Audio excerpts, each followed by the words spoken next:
Okay, Alison, your new CD, Core, has such a varied musical style. How did you go about choosing the repertoire for it?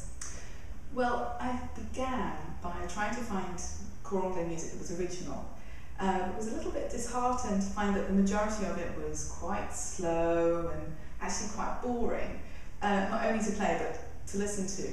So I explored other avenues, started trying to listen to other instruments, seeing if the core would be able to play some of their music.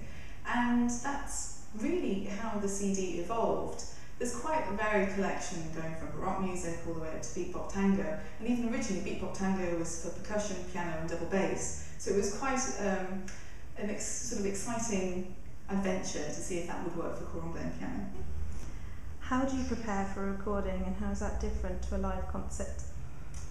Well, a recording I think requires a vast amount of concentration and stamina.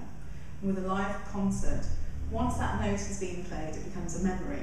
So with a recording, that memory can be relived and analysed and sort of criticised. So you become a little bit more almost clinical on the one hand, yet it allows more freedom to explore other things on the other. You already have a successful career as an orchestral player. Why is it important for you to do your solo repertoire as well?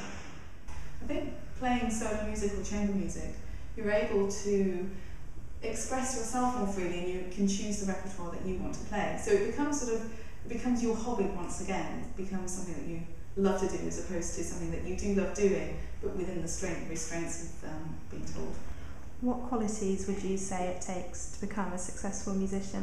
When you think about successful musicians, you sort of wonder, is that someone that's good at their instrument or someone that's employed as a musician?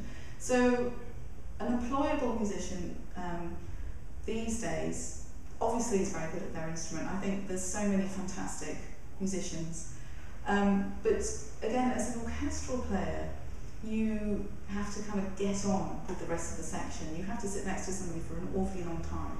So someone that's sort of calm in their approach is really important. Someone that can just do the job when they want. The one thing that I think is evident in all successful musicians is that actually it's the most humble musicians, the ones that don't have so much ego, that are the most enjoyable to work with and probably the more successful.